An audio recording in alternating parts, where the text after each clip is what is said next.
नमस्कार, viral news network में आपका स्वागत है। 2 महीने से कोर्ट में बैठकर जो जज फैसले सुना रहा है वो एक जज नहीं बल्कि वो एक शातिर चोर है। ये जानकर आपको कैसा लगेगा? एक ऐसा चोर जो फर्जी दस्तावेज तैयार करता है, गाड़ियाँ चुराता है, लोगों की जेब काटता है। ये कोई फिल्मी कहानी नहीं है, ये एक असली कहानी है। हालांकि आप सोच रहे होंगे कि आखिर कैसे एक चोर कैसे एक जज बन गया और कैसे 2 महीने तक फैसले सुनाता रहा और कैसे कोई उसे पकड़ नहीं पाया। शुरू करते हैं शातिर धनीराम की चोरी की पूरी कहानी, जिसके बारे में हम आपको बताने जा रहे हैं। उसका पूरा नाम धनीराम मित्तल है, जो अपने ज़माने का सबसे शातिर और सबसे पढ़ा लिखा चोर था। उसने इतनी चोरियां की थीं और चोरी करने का एक रिकॉर्ड कायम कर दिया था। आपको जानकर हैरानी होगी कि धनीराम के ऊपर 1000 से ज़्यादा गाड़ी चुराने के आरोप लग चुके हैं और ताज्जुब इस बात का होगा कि इन सभी आरोपों से वो बरी हो चुका है।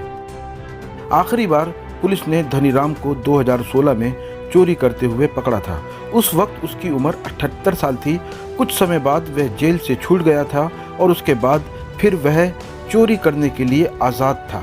आइए जानते हैं धनीराम की पूरी कहानी। धनीराम का जन्म 1939 में हरियाणा के भिवाली में हुआ था। जब धनीराम की उम्र 25 साल की थी तब तक धनीराम का चोरियों से कोई वास्ता नहीं था। धनीराम ने रोहतक से ग्रेजुएशन कंप्लीट की थी और उसके बाद नौकरी की तलाश शुरू कर दी थी, लेकिन किन्हीं कारणवश उसकी नौकरी नहीं लग पाई और इधर उधर भटकने के बाद उसके दिमाग में ये गलत बात आ गई कि सही तरीके से पैसा कमाना बहुत मुश्किल है और उसके मन में बैठा हुआ चोर जाग गया।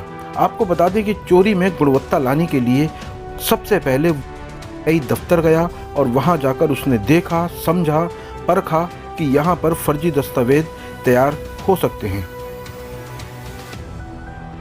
इसीलिए उसने चोरी की गाड़ियों के फर्जी दस्तावेज तैयार करने के लिए, आसानी से बेचने के लिए कुछ दिन तक नौकरी की और कुछ समय बाद वह इस काम से दस्तावेज बनाने में पूरी तरीके से माहिर हो गया।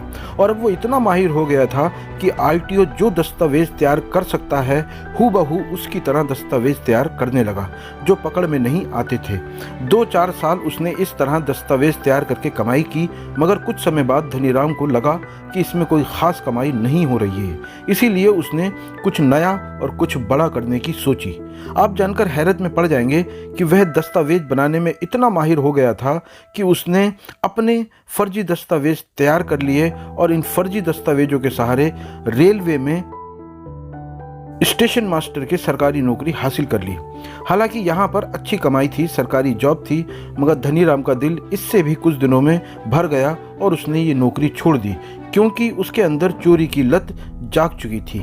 जैसा कि आप जानते हैं, चोरी की गाड़ियों के फर्जी दस्तावेज बनाने में तो धनीराम माहिर हो ही गया था। इसीलिए अब उसने गाड़ियों की चोरी शुरू कर दी। अब गाड़ियों को वो खुद चुराता था, खुद उनके दस्तावेज तैयार करता था और खुद उन्हें बेच देता था। हालांकि गाड़ियां चुराते वक्त वह कई बार जेल भी गया और छूट भी गया। अब क्योंकि वह आए दिन पकड़ा जाने लगा और अब उसका वकीलों के पास रोज रोज जाना शुरू हो गया। वकीलों के पास लगातार जाते जाते उसने सोचा कि वकीलों को बहुत पैसे देने पड़ते हैं और वकील ज़्यादा पैसे लेते हैं। इसलिए अब उसके मन में ये बात आई कि वो अब वकालत करेगा। उसके बाद उसने दिल्ली से LLB की डिग्री हासिल की और कानून के सारे दांव पेंच अब वो सीख गया और उसमें माहिर हो गया। धनीराम की ख्वाहिश थी कि वह सबसे पढ़ा लिखा चोर बने। पढ़ा लिखा चोर बनने के लिए अब उसने हैंडराइटिंग का कोर्स भी सीखा और हैंडराइटिंग का एक्सपर्ट बन गया, जिससे कि डॉक्यूमेंट में वो आसानी से बना सके और किसी का भी सिग्नेचर कर सके। उसे डर लगता था कि कहीं उसके डॉक्यूमेंट पकड़े ना जाए, इसीलिए उसने ग्राफोलॉजी की भी पढ़ाई की और इसके बाद वो इस कला में पूरी तरह से माहिर हो गया कि किसी भी दस्तावेज के असली और नकली होने का कैसे पकड़ा जाता है। पढ़ा लिखा चोर बनने के बाद अब धनीराम हर चीज़ में पूरी तरीके से माहिर हो चुका था। अब वह चोरी करके कमाई भी करना चाहता था और पकड़ा जाने पर वह अदालत में खुद को बरी साबित करवाने के लिए भी तैयार हो चुका था। वह अब कम से कम अपनी सज़ा करवाने में महारत हासिल कर चुका था क्योंकि पुलिस के पास हर बार उसके खिलाफ सबूत नहीं होते थे। जिस वक्त वह वकालत की पढ़ाई कर रहा था, हैंड राइटिंग कोर्स कर रहा था, उस वक्त भी वह लगातार गाड़ियाँ चुराता रहा। आपको बता दें, जब वकालत ग्राफोलॉजी और हैंड राइटिंग की पढ़ाई उसकी पूरी हो गई तो चोरी करना उसके लिए एक बहुत आसान सी चीज़ हो गई, क्योंकि जिन गाड़ियों को वो चुराता था उनके पेपर वो खुद ही तैयार करता था और उन गाड़ियों को बेचने में अब उसे कोई दिक्कत नहीं होती थी। इस तरह से धनीराम मित्तल एक शातिर चोर बन चुका था। धनीराम मित्तल से जुड़ी एक कहानी और भी है कि एक बार चोरी के दौरान जब धनीराम मित्तल को कोई कोर्ट में पेश किया जाना था, धनीराम मित्तल कोर्ट में इस कदर चोरी के आरोप में पकड़े जाने लगा था कि अब उसे जज भी पहचानने लगे थे।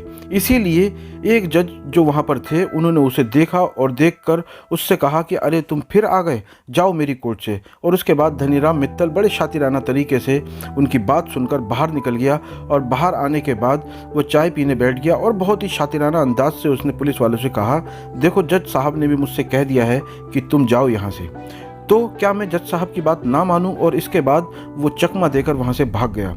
पेशी के वक्त जब धनीराम का नाम पुकारा गया पर वहाँ पर धनीराम नहीं था, पुलिस वालों ने जज साहब को जब पूरी बात बताई तो बताया जाता है कि जज साहब भी हंस दिए थे। हालांकि जज साहब और पुलिस भी ये जानती थी कि वह भाग तो गया है लेकिन 10-20 दिन में फिर पकड़ा जाएगा और अदालत में आएगा। धनीराम मित्तल की चोरियों से जुड़े किस्से में एक बात ये भी है कि धनीराम मित्तल दिन के उजाले में ही चोरी किया करता था। चोरी करते करते जब वो इस काम से पूरी तरह से ऊब गया तो उसने कुछ नया और कुछ और बड़ा करने की सोची। इस तरह का नया कि दुनिया के किसी चोर ने ऐसा करने की कभी किसी ने हिम्मत नहीं दिखाई होगी। एक दिन जब वह सुबह का अखबार पढ़ रहा था तो उसने ये देखा कि किसी जज के ऊपर जांच चल रही है। बस इसी का फ़ायदा उसने उठाया और उठाने के बाद एडिशनल जज को 2 महीने की छुट्टी पर भेज दिया। जो दस्तावेज धनीराम ने बनाए थे वो उतने ज़्यादा मजबूत थे कि जज साहब पकड़ ही नहीं पाए। जज साहब को लगा कि सच में उन्हें छुट्टी मिली है और वो घर से चले गए।